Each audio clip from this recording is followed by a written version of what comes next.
नमस्कार, आप सभी का मनी मंत्र में आपके साथ मैं हूं मुकुल शर्मा। मनी मंत्र में आज खास तौर से आपको जानकारी देंगे किस तरीके से महिलाएं फाइनेंशियली इंडिपेंडेंट हो रही हैं, यानी आर्थिक रूप से आत्मनिर्भर अब वो हो चुकी हैं। और इसके लिए अगर देखा जाए कौन से ऐसे फाइनेंशियल डेस्टिनेशन हैं जो कि सामने निकल कर आए हैं, या हम यूँ कह सकते हैं कि जहां पर महिला जो इन्वेस्टर्स हैं उन्होंने ज़्यादा इन्वेस्टमेंट की है, कौन से विकल्प हैं वो भी आपको हम बताएंगे। और किस तरीके से सरकारी योजनाओं का लाभ लेके गवर्नमेंट स्कीम के जरिए भी आपको बता दें जो महिलाएं हैं वो लखपति बन रही हैं। सरकार की जो नीति है वो भी काफ़ी महत्वपूर्ण है, लेकिन इसके साथ साथ और क्या कुछ खास है, कैसे महिलाओं की जो बचत है वो और बढ़ सकती है, कैसे ज़्यादा मुनाफा उनको मिल सकता है, बताएंगे आपको। लेकिन आइए शुरुआत करते हैं कार्यक्रम की।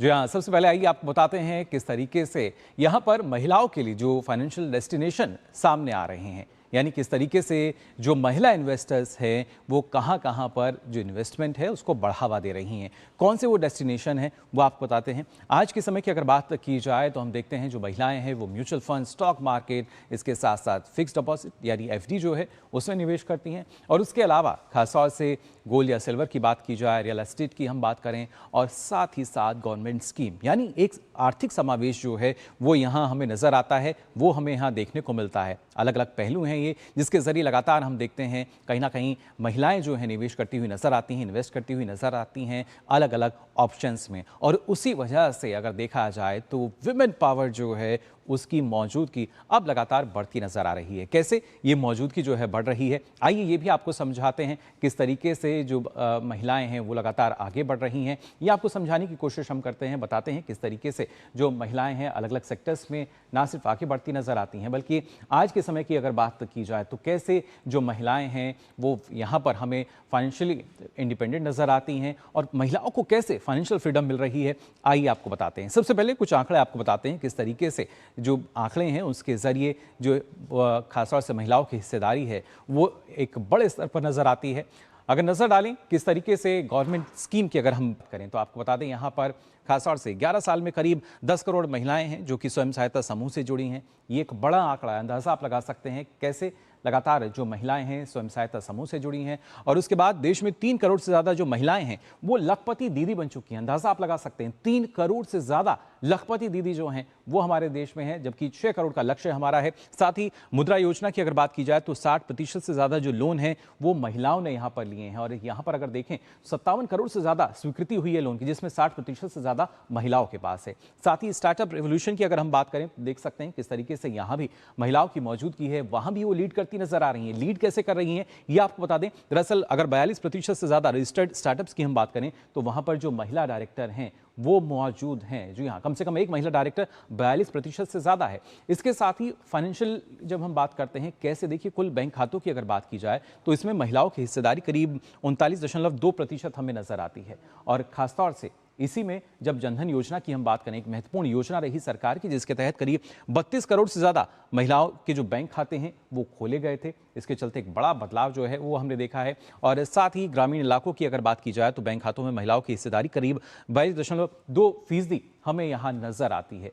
साथ ही अगर लेबर फोर्स पार्टिसिपेशन की हम बात करें तो यहाँ भी महिलाओं का जो हिस्सा है करीब 35% नजर आता है। और लगातार इसमें जो इजाफा है वो भी हम यहाँ पर देख रहे हैं। लेकिन सिर्फ गवर्नमेंट स्कीम का जो लाभ है वो महिलाओं ने नहीं लिया है, बल्कि कैसे ये और ज़्यादा फाइनेंशियली अवेयर अब होती जा रही हैं, इसकी बानगी भी हमें देखने को मिलती है। कैसे वो बानगी नजर आ रही है इसके लिए आपको बता दें, खासतौर से स्टॉक मार्केट की अगर बात की जाए, अब तक ये माना जाता था कि खासतौर से कैसे जो अलग अलग इन्वेस्टर्स हैं, लेकिन अब यहाँ भी जो खासतौर से महिलाएं हैं वो इसमें निवेश करती हुई देखी जा सकती हैं। स्टॉक मार्केट में भी महिलाओं की जो हिस्सेदारी है वो तेजी से बढ़ी है। यहाँ पर अगर महिलाओं के पार्टिसिपेशन की हम बात करें तो वो करीब 25% तक पहुंच चुका है, जो कि अब से पहले बेहद कम माना जाता था। और एक और महत्वपूर्ण डेटा जो हमारे पास है 2021 से अगर हम देखें, अब तक डीमैट खातों की संख्या जो है महिलाओं की वो 129% से ज़्यादा बढ़ चुकी है। उसमें इजाफा जो है 129% का दर्ज किया गया है। साथ ही म्यूचुअल फंड की अगर हम बात करें तो करीब 33% AUM के साथ करीब 25% की हिस्सेदारी है। यानी जो रकम है, भले ही संख्या का आपको कम लग रही हो, लेकिन जो रकम है वो ज़्यादा निवेश की गई है। और वहीं भारत की अगर हम बात करें तो देश में हर 4 इन्वेस्टर में से एक महिला इन्वेस्टर है आज के समय में, जब हम बात करते हैं 4 इन्वेस्टर्स की, और कहीं ना कहीं यहाँ अगर देखें तो महिलाओं ने मॉडर्न फाइनेंशियल इंस्ट्रूमेंट को अपनाया है, जिस वजह से जो भागीदारी है वो बढ़ती हुई नजर आ रही है। लेकिन इसके साथ साथ अगर देखा जाए भागीदारी तो बढ़ रही है, लेकिन कई सारे ऐसे फाइनेंशियल चैलेंजेस हैं जो कि महिलाओं के सामने आते हैं। वो चैलेंजेस जब तक हम उनका समाधान नहीं ढूंढ लेंगे, जब तक उस बारे में हम कह सकते हैं कि सही रास्ते पर नहीं जाएंगे, तब तक शायद एक बेहतर स्थिति जो है वो नहीं आ सकती। लेकिन ऐसे में ये ज़रूरी कि क्या वो फाइनेंशियल चैलेंजेस हैं वो हम पहले देख लें, उन पर हमें ज़रूरी है कि उनका समाधान जो है वो निकलता हुआ नज़र आ सके। वो 5 जो बड़े चैलेंजेस हैं, आइए सबसे पहले आपको वो बताते हैं किस तरीके से जो बड़े चैलेंजेस हैं वो यहाँ पर नज़र आते हैं, क्योंकि इसके ज़रिए हम देखते हैं कि कैसे जो महिलाएं हैं, कई ऐसी बातें होती हैं जिस वजह से उनको लगता था शायद ये सही नहीं है, लेकिन सही जानकारी की जो कमी है वो रह जाती है, उसकी पहुंच जो है हम देखते हैं कहीं ना कहीं एक दूरी जो है रह जाती है। सही जानकारी तक पहुंच की कमी एक बड़ा कारण इसका माना जाता है, जो कि फाइनेंशियल चैलेंजेस में हमें यहाँ नज़र आता है। इसके साथ साथ अगर देखा जाए जो दूसरा बड़ा चैलेंज है वो है कि घर के आर्थिक फैसलों में सीमित भूमिका। ये मान लिया जाता है कि जब आर्थिक कोई रणनीति बन रही है, आर्थिक फैसले लिए जा रहे हैं, तो उसमें महिलाओं की भागीदारी को थोड़ा पीछे रखा जाता है, बहुत सीमित रखा जाता है। साथ ही साथ महिलाओं की जब हम बात करते हैं तो ना सिर्फ काम बल्कि घर की एक दोहरी जिम्मेदारी उन पर होती है, और उस वजह से एक हम कह सकते हैं हडल जो है या एक चुनौती जो है उनके सामने रहती है। साथ ही अगर देखा जाए एक और बड़ा चैलेंज वो है फाइनेंशियल स्ट्रेटेजी में दूसरों का दखल। यानी जब भी आप सोचते हैं कि ये रणनीति आप बना रहे हैं, लेकिन ऐसे में कोई दूसरा आपको बोलेगा कि नहीं ये सही नहीं है, ये मत कीजिए, तब आप थोड़ा पीछे हट जाते हैं। और साथ ही अक्सर हम देखते हैं सामाजिक और पारिवारिक जो बाधाएं हैं उस वजह से भी आर्थिक रूप से यानी फाइनेंशियली चैलेंजेस जो हैं वो महिलाओं के लिए बढ़ते नजर आते हैं। लेकिन आज के समय की अगर बात की जाए, यहाँ पर फाइनेंशियल फ्रीडम जो है वो महिलाओं को मिलती नजर आ रही है। कैसे ये बड़ा बदलाव हुआ है, कैसे जो महिलाएं हैं वो लगातार लखपति बनती नजर आ रही हैं, क्या वो बड़ा कारण है? कैसे अगर एक बच्ची के लिए अगर आप निवेश करते हैं तो माना जाता है कि आपने 250 का भी निवेश किया तो कैसे वो एक बड़ी राशि तक पहुंच सकता है, कौन सी वो स्कीम है, इसके बारे में आपको विस्तार से हम बताएंगे। लेकिन इसके लिए आपको बता दें 2 खास मेहमान जो हैं वो हमारे साथ फिलहाल जुड़ चुके हैं। आपको बता दें हमारे साथ डॉक्टर अनिल कुमार जुड़े हैं, दिल्ली स्कूल ऑफ इकोनॉमिक्स में प्रोफेसर हैं। बहुत बहुत स्वागत आपका अनिल जी। साथ ही वंदना भारती जी हमारे साथ जुड़ी हैं, head research SMC global securities से। वंदना भारती जी, सबसे पहले आपसे मैं जानना चाहूँगा, जब हम बात करते हैं कि कैसे आज के समय में जो हमारे विमेन पावर है वो मार्केट में भी उसकी मौजूदगी अब नज़र आती है, कैसे आप इसको देखती हैं? फाइनेंशियली अवेयर अब वो नज़र आती हैं खूब। इम्पॉर्टेंट विषय के लिए बुलाने के लिए बहुत बहुत धन्यवाद। और आपने जो बताया उसमें आपने बिल्कुल सारे बेसिक्स यहाँ पे क्लियर किए हैं। और जिस तरीके से हम लोगों ने देखा है कि भागीदारी यहाँ पे बढ़ती हुई नज़र आ रही है एम्प्लॉयमेंट में, अगर आप देखें तो खासकर कि लेबर क्लास की महिलाओं में भी यहाँ पे काफ़ी ज़्यादा अवेयरनेस आया है। और देखा जाए तो 4 गुना 2015 से अगर करें तो अब वो 47% भागीदारी निभा रही हैं। तो उनकी भागीदारी तो यहाँ पे बढ़ती हुई नज़र आ रही है एम्प्लॉयमेंट में, लेकिन साथ में डिजिटलाइजेशन, इंटरनेट पेनिट्रेशन बिल्कुल रूरल एरिया तक, और आप कह सकते हैं जैसे जनधन योजना की शुरुआत हुई तो सेविंग्स अकाउंट का अब ज़्यादातर महिलाओं के पास 70% महिलाओं के पास यहाँ पे उनका खुद का सेविंग्स अकाउंट है।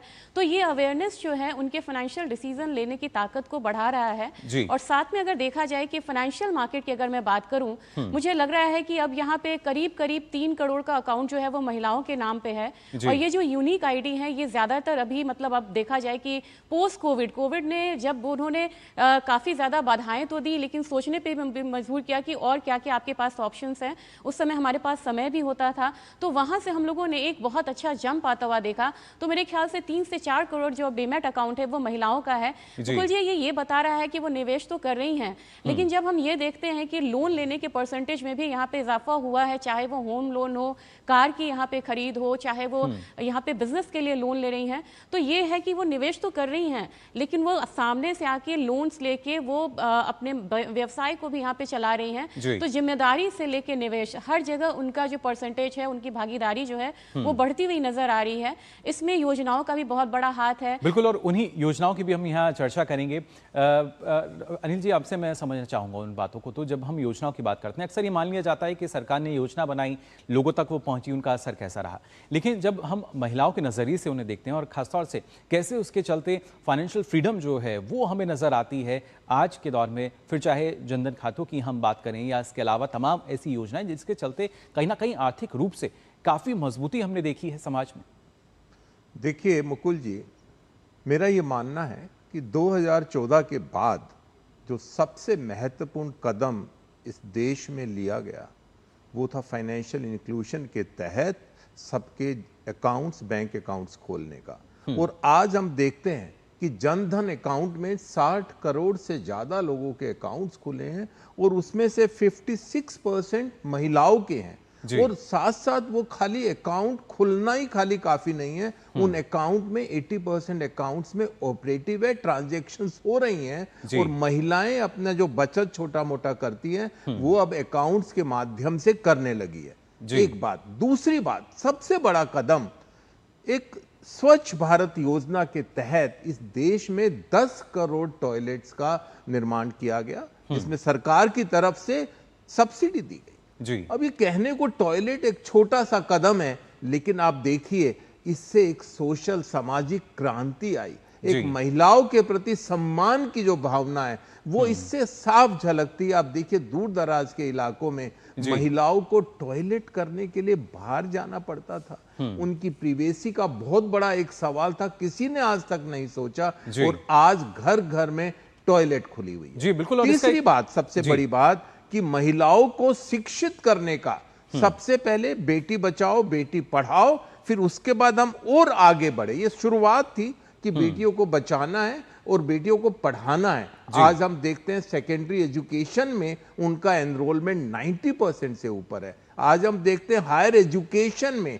अगर मैं महिलाओं की बात करूं, 49% हमारी जो महिलाएं हैं वो हायर एजुकेशन में एनरोल्ड हैं। तो बहुत अच्छी एक देश में क्रांति देखने को मिल रही है। जी बिल्कुल।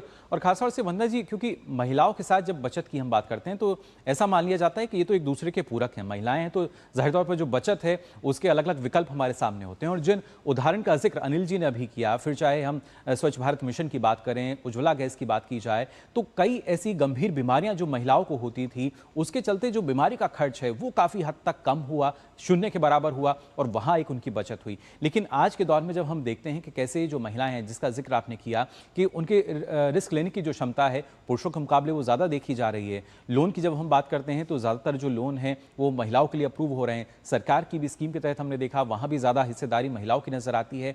किस तरीके से एक पूरा अगर देखा जाए जो फाइनेंशियल फ्रीडम है इसके चलते मिल रही है, और क्या वाकई इस तरह की जो नीतियाँ हैं उनका प्रभाव है, या और ज़्यादा जानकारी जो है वो महिला हम कह सकते हैं उन्होंने अर्जित की है?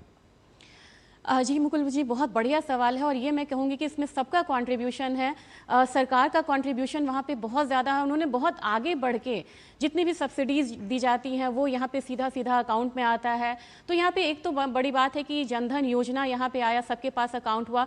दूसरी बड़ी बात यह है कि ट्रांसपेरेंसी बहुत ज़्यादा यहाँ पे बढ़ी, और जिस तरीके से ब्लॉक लेवल पे, ग्रामीण लेवल पे यहाँ पे योजनाओं को बताया गया, मुकुल जी आपको देख के बहुत अच्छा लगेगा जब यहाँ पे ड्रोन का जो ट्रेनिंग होता है वो महिलाओं को दिया जाता है कि ड्रोन से किस तरीके से आप फर्टिलाइजर का छिड़काव कर सकते हैं, और वो सिर्फ महिलाओं के लिए वो योजनाएं होती। तो सरकार ने काफ़ी चीज़ें यहाँ पे जो है वो महिलाओं को ध्यान में रखते हुए किया है, चाहे वो लखपति दीदी ही क्यों ना हो। लेकिन अब एक चीज़ और है यहाँ पे मुकुल जी के फाइनेंशियल मार्केट की अगर बात हो, पहले महिलाएं कमाती थी, उनका अपना सोच भी था कि नहीं ये तो हमने कमा लिया है, ये हमने अर्न कर लिया है, लेकिन इसे सेविंग्स कैसे की जाए, मतलब फर्दर निवेश कैसे किया जाए, ये डिसीजन हमारा नहीं है, हम इस काबिल नहीं है, चाहे उन्हें लेने नहीं दिया जाता था। दो परिस्थितियां यहाँ पे होती थी। और तीसरी होती थी मुकुल जी, आपने बहुत बढ़िया बोला, समय की कमी, घर और नौकरी दोनों को संभालना, उसके बाद समय की कमी होती है तो हम ध्यान नहीं देते हैं। इस पे उन्होंने बहुत ज़्यादा ध्यान दिया है, इसमें फाइनेंशियल मार्केट ने बहुत काम किया, इसमें सेबी ने बहुत काम किया है। तो मुझे लग रहा है कि ये ओवरऑल एक मतलब कलेक्टिव मतलब एफर्ट है, सरकार से लेके रेगुलेटर से लेके जितनी भी चीज़ें हैं, संस्थाएं हैं, जिसकी मदद से आज जो महिलाएं हैं वो आगे आ रही हैं। और इसमें मुझे लग रहा है मुकुल जी कि इंटरनेट का जो एक्सेस है उसने बहुत बड़ा रोल निभाया है। जी, और कहीं ना कहीं खासतौर से अगर अनिल जी देखा जाए इन्वेस्टमेंट के जो ये नए टूल हमें नजर आते हैं, टेक्नोलॉजी को किस तरीके से जो महिलाएं हैं ग्रैब कर रही हैं, सीख रही हैं और उसके बाद उसको अपना रही हैं, ये भी अपने आप में एक बड़ा बदलाव नजर आता है। और कहीं ना कहीं ये डिजिटल भारत के जो लक्ष्य थे हमारे, उनमें से ये एक रहा है। देखिए, आज अगर मैं सिर्फ आंकड़ों की बात करूं तो तकरीबन 43% जो ग्रेजुएट्स, जिसको हम बोलते हैं stem graduates, science, technology, engineering और मैथ्स में, अब सोचिए जिस देश में कभी महिलाओं को, लड़कियों को शिक्षा के लिए प्रेरित नहीं किया जाता था, आज की तारीख में 43% स्टेम ग्रेजुएट्स हैं इस देश में। इसका मतलब टेक्नोलॉजी के क्षेत्र में भी हमारी महिलाएं कंधे से कंधा मिलाकर काम कर रही हैं। आप खाली चंद्रयान मिशन को याद कीजिए। चंद्रयान मिशन में मुख्यतः ये हमारी मातृशक्ति, महिला शक्ति थी। उस टीम में देखिए कितनी महिलाओं ने बढ़ चढ़ के भाग लिया और चंद्रयान मिशन को कितना सफल बनाया, पूरी दुनिया ने इसको देखा है। ऐसे इसी तरह से आज हम देखते हैं कि ग्राम पंचायत में तकरीबन 14 लाख हमारी महिलाएं वो एक ग्राम पंचायत के माध्यम से प्रजातंत्र को सुदृढ़ बनाने में काम कर रही हैं। और अभी सिर्फ कुछ समय की बात है, ये अनफॉर्चुनेट है कि कल जो हुआ, लेकिन ये दिन दूर नहीं जब 33% रिजर्वेशन की हम बात करते हैं महिलाओं के लिए स्टेट लेजिस्लेचर में और हमारी पार्लियामेंट में। अभी नहीं तो और 5 साल बाद हो जाएगा, लेकिन मेरे को लगता है जल्दी ही इसका भी विकल्प होके जल्दी से जल्दी वो रिजर्वेशन भी यहां पर हो जाएगा, क्योंकि आज हमारे देश में 14% महिलाओं का रिप्रेजेंटेशन, सिर्फ 14% महिलाओं का रिप्रेजेंटेशन हमारी पार्लियामेंट में है, जबकि ग्लोबल एवरेज 25% के आसपास है।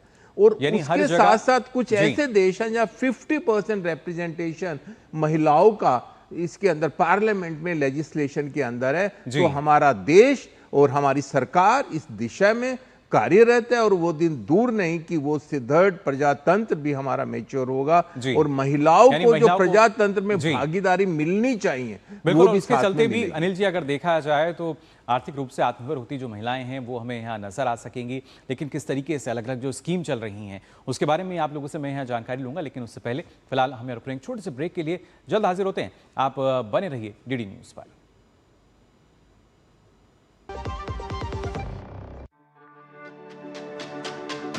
मेरी पसंद, मेरी पसंद,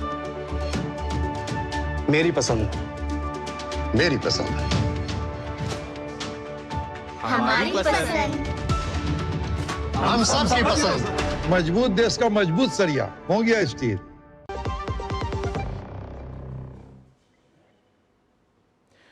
तो ब्रेक के बाद आप सभी का एक बार फिर स्वागत। आप देख रहे हैं मनी मंत्रा और लगातार आपको हम बता रहे हैं किस तरीके से फाइनेंशियल फ्रीडम जो है वो महिलाओं को मिली है, फाइनेंशियली इंडिपेंडेंट वो कैसे हुई हैं।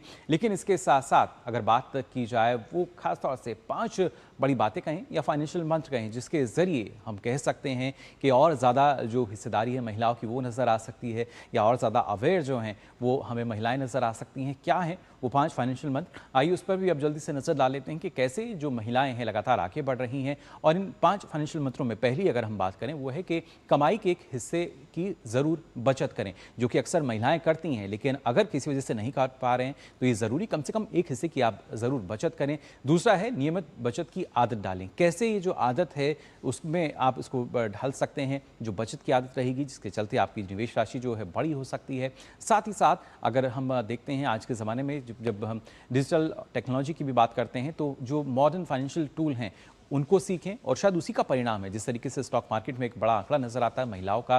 साथ ही सही जानकारी के बाद इन्वेस्ट करें, यानी अगर आपको लग रहा है कि इन्वेस्टमेंट आपको करनी चाहिए सही जानकारी लें।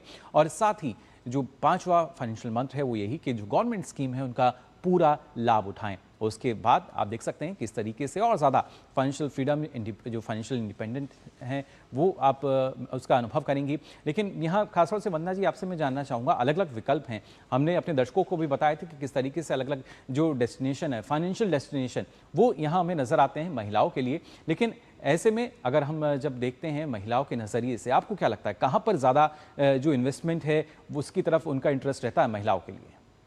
मुकुल जी, मुझे लग रहा है कि इसे हम 3 कैटेगरी में यहाँ पे बांट के चल सकते हैं। एक होता है कि सॉल्यूशन बेस्ड हमारी जो भी पॉलिसीज़ हैं उसमें डालना चाहिए।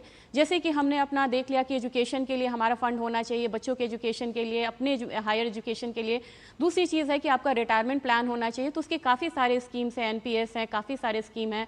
और यहाँ पे अगर दूसरा फेज़ हमारा आता है, दूसरा फेज़ में हमें अपने इंश्योरेंस पे ज़रूर ध्यान देना चाहिए, SIP के जरिए, लेकिन हमें अपना इंश्योरेंस प्रीमियम देना चाहिए। और तीसरा फेज़ जो होता है यहाँ पे मुकुल जी, वो मैं मानती हूँ कि वो होता है वैल्यू एनहांसमेंट होता है, यानी कि आपने जो निवेश किया है वो बड़े अच्छे तरीके से बढ़े यहाँ पे। इसमें प्रॉपर डाइवर्सिफिकेशन होना चाहिए। आपको इक्विटी, डेट, म्यूचुअल फंड्स है, कमोडिटी हैं, तो इन चारों चीज़ का आपको समावेश होना चाहिए। और रियल एस्टेट तो है ही है, क्योंकि रियल एस्टेट में तो हम सबसे पहले हम घर की तरफ ध्यान देते हैं कि हमारे घर होना चाहिए। घर में अगर महिलाओं के नाम पे रजिस्ट्रेशन हो तो मुझे लगता है कि स्टैम्प ड्यूटी में भी यहाँ पे और लोन में भी फ़र्क आता है, 1 से 1.5% तक का फ़र्क आ जाता है। वो बहुत बड़ा अमाउंट होता है हमारे लिए। और सरकारी योजना की बात की जाए मुकुल जी, तो मुझे लग रहा है कि जिस तरीके से यहाँ पे आप देख लें महिला सम्मान निधि है, वो सब हमें करना चाहिए। और अगर अब इक्विटी की बात करें या मार्केट, फाइनेंशियल मार्केट की बात करें मुकुल जी, मुझे लग रहा है कि फ्लेक्सी फंड्स होते हैं, यहाँ पे मल्टी कैप फंड्स होते हैं जी। हमारी इकोनॉमी ग्रोइंग है और हम ग्रोथ इंजन बनने जा रहे हैं, तो अगला जो 2 दशक है वो कम से कम भारत का होगा। इस हिसाब से मुझे लगता है कि महिलाओं को अब यहाँ पे रिस्क लेने का समय भी यहाँ पे आ गया है। वो भारत के ग्रोथ के साथ, इक्विटी के ग्रोथ से के साथ अपने पोर्टफोलियो को ग्रोथ को भी यहाँ पे कनेक्ट करें। और मुझे लग रहा है कुछ यहाँ पे फंड्स होने चाहिए जो कि यहाँ पे इक्विटी ग्रोथ के साथ उनको यहाँ पे कनेक्ट करते हुए उसमें निवेश करना चाहिए। दूसरी चीज़ है कि SIP के जरिए वो म्यूचुअल फंड्स में यहाँ पे निवेश करते रहें। और ये हो रहा है मुकुल जी, क्योंकि 33% जो कह सकते हैं कंट्रीब्यूशन है टोटल म्यूचुअल फंड के निवेश का, वो यहाँ पे महिलाओं के थ्रू आ रहा है। और वो मंथली बचत यहाँ पे बड़ी आसानी से करती हैं। जब वो नौकरी नहीं करती थी फिर भी वो करती थी घर के खर्चे से। वंदना जी, एक आंकड़ा हमने देखा था, करीब 20 से 30 वर्ष की आयु की जो महिलाएं हैं उनका रुझान SIP की तरफ ज्यादा आता है। तो क्या ये बताता है कि कैसे लगातार हर कोई अवेयर हो रहा है अपने भविष्य को लेकर? बिल्कुल मुकुल जी, क्योंकि अब यहाँ पे जो 20 से 30 वर्ष की महिलाएं हैं वो एजुकेटेड हैं और अवेयर हैं। एजुकेटेड पहले भी होती थी, अब वो अवेयर हैं। और यहाँ पे क्या है कि वो छोटे छोटे यहाँ पे बचत को करते हुए चल रही हैं। और ये इसलिए भी हुआ है कि एक मोबाइल के एक क्लिक से आप यहाँ पे अपनी बचत को शुरुआत कर सकती हैं। तो ये मतलब बहुत ईजी हुआ, ईजी टू एक्सेस है हमारा फाइनेंशियल मार्केट। अब कहीं जाना नहीं है, कुछ फॉर्म यहाँ पे फिलअप नहीं करना है। तो ये हम कह सकते हैं कि मोबाइल का एक्सेस होने से, इंटरनेट के एक्सेस होने से और उनके अवेयरनेस से वो तुरंत क्विक एक्शंस यहाँ पे ले रही हैं। और जैसे जैसे कभी होता है कि हमें बोनस मिलने वाला है या फिर हमें इंक्रीमेंट मिलने वाला है, जैसे मैं फाइनेंशियल मार्केट में हूँ तो बोलती हैं कि ठीक है हमें इंक्रीमेंट मिल रहा है, हमें करंट सैलरी से काम चलता है, अब आप बताओ कि ये जो इंक्रीज अमाउंट हमें मिलेगा इसका निवेश हम कहाँ करें। तो वो बड़े स्ट्रैटेजिक वे में यहाँ पे चल रही हैं और भविष्य को यहाँ पे बुन रही हैं। जी बिल्कुल। और खासतौर से अनिल जी, अगर देखा जाए इसी कड़ी में ना सिर्फ जो सैलरीड हैं बल्कि हमने देखा किस तरीके से सरकार का प्रयास रहा, MSMEs की बात की जाए या खासतौर से PM मुद्रा योजना की बात करें, वहाँ भी 60% से ज़्यादा महिला लाभार्थी हैं जिन्होंने जो लोन है वो लिए, उसके बाद स्वीकृति उनको हुई, साथ ही साथ अपने जो नए काम है, छोटे व्यवसाय हैं वो उन्होंने शुरू करे। ये किस तरीके से महिलाओं को आर्थिक रूप से और मजबूत करता है? देखिए, एक मुद्रा योजना के तहत बहुत आसान किस्तों पर छोटा मोटा काम करना हो या थोड़ा बड़ा भी करना हो, बहुत आसान शर्तों पे ऋण की सुविधा मुहैया होती है। और ये योजना बहुत सफल रही है और इसमें अभी तक जितने भी लोन्स हुए हैं उसमें तकरीबन 70% के आसपास महिला उद्यमी को मिले हैं। और उसके साथ साथ एक जो स्टैंड अप इंडिया की स्कीम है जिसमें महिलाओं को उत्साहित किया जाता है कि अपना कुछ काम करें या स्टार्टअप करें, उसमें भी आप पाएंगे कि 84% बेनिफिशियरीज हमारी महिलाएं। तो इसका मतलब महिलाओं के लिए तमाम दरवाजे, तमाम योजनाएं खुली हुई हैं। वो नौकरी करना चाहें तो पूरे एजुकेशन के अवसर उनको मुहैया हैं। अगर वो अपना खुद का काम करना चाहती, चाहे वो सेल्फ हेल्प के ग्रुप के थ्रू करना चाहती है, इस देश में आपको पता होगा कि सेल्फ हेल्प ग्रुप का पूरा नेटवर्क बना हुआ है और उसमें 2 करोड़ से ज्यादा महिलाएं लखपति दीदी बन चुकी हैं। LIC ने बीमा सखी योजना के तहत उनको प्रोत्साहित किया है कि वो साथ में बीमा की एजेंट बने और साथ में कमाई भी कर सके।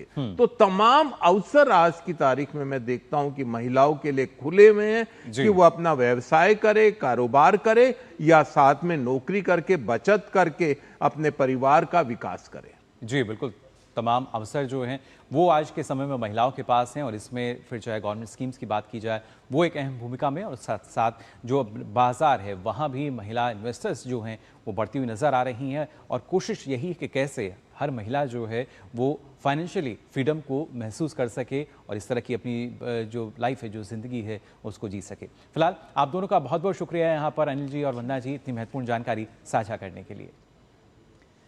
तो देखा आपने किस तरीके से लगातार जो महिलाएं हैं आज के क्षेत्र में वो आगे बढ़ रही हैं और यहाँ पर जो हमारी गवर्नमेंट स्कीम्स हैं उनकी एक अहम भूमिका है। लेकिन एक और ऐसी स्कीम है जो कि आपको लखपति बना सकती है। जी हाँ, आपकी जो बच्ची है उसको वो लखपति बना सकती है, उसका भविष्य जो है और मजबूत कर सकती है। क्या है ये स्कीम, ये आइए आपको बता देते हैं। दरअसल ये जो योजना है इसका नाम है सुकन्या समृद्धि योजना, जो कि माना जाता है कि आपकी बेटी के भविष्य की जो मजबूत नींव है उसको तैयार करती है। बेटियों के लिए एक बचत योजना की शुरुआत जो कि सरकार की तरफ से की गई थी और लंबी अवधि का एक सुरक्षित निवेश इसको माना जाता है। इसमें ब्याज दर की अगर बात की जाए तो फिलहाल यहाँ पर ब्याज दर जो है वो करीब 8.2% है। साथ ही दिसंबर 2025 तक के अगर डेटा की हम बात करें तो करीब 4.53 करोड़ से अधिक खाते जो हैं सुकन्या समृद्धि के अंतर्गत खोले जा चुके हैं और इन खातों में जो जमा राशि है उसकी भी अगर बात की जाए तो ये करीब 3.33 लाख करोड़ से अधिक राशि इन खातों में जमा है। आपको बता दें 10 साल से कम उम्र की जो बेटी है या उससे भी कम, हम देखते हैं किस तरीके से आप उसका जो खाता है वो खुलवा सकते हैं। और फिर चाहे बैंक की बात करें, किसी भी बैंक में जाके आप ये खाता खुलवा सकते हैं या जो पोस्ट ऑफिस है, डाकघर है, उसमें भी आसानी से आप ये खाता खुलवा सकते हैं। और हर साल आपको बता दें 250 रुपये से लेके 1.5 लाख रुपये तक जो है अधिकतम राशि वो आप इसमें जमा कर सकते हैं। साथ ही क्योंकि यहाँ पर क्यूमुलेटिव रहता है यानी चक्रवृद्धि जो ब्याज है वो हर साल जुड़ता जाता है और आपकी जो राशि है वो बढ़ती रहती है। 15 साल तक अगर आपकी बेटी, हम ऐसे मान के चलें कि 1 वर्ष की है तो 15 साल तक आपको इसमें जमा करना होगा। उसके बाद किस साल बाद ही मैच्योर हो जाती है और इसके ज़रिए एक बड़ी राशि जो है वो आपको मिलती है। तो तमाम योजनाएँ हमारे पास हैं और आज के समय भी हम देखते हैं कि किस तरीके से जो महिलाएं हैं लगातार आगे बढ़ रही हैं। तो फिलहाल के लिए आज कार्यक्रम में बस इतना ही, लेकिन चलते चलते आपको बता दें अगर आप अपना कोई सवाल हम तक पहुंचाना चाहते हैं या किसी विषय में जानकारी हासिल करना चाहते हैं तो हमारी मेल आईडी है जिस पर आप हमें संपर्क कर सकते हैं। मेल आईडी है moneymantra@gmail.com। स्क्रीन पर आपको नजर आ रही होगी ये मेल आईडी, आप देख सकते हैं, यहाँ से इसको नोट कर सकते हैं। आपके सवाल हमारे पास आएंगे, उनके जवाब एक्सपर्ट्स देंगे और कोशिश हमारी यही आपके जो सवाल होंगे जिस विषय पर होंगे उस विषय को भी अपने कार्यक्रम में हम शामिल कर पाएं। तो फिलहाल के लिए आज मनी मंत्र में बस इतना ही। दीजिए अनुमति, नमस्कार।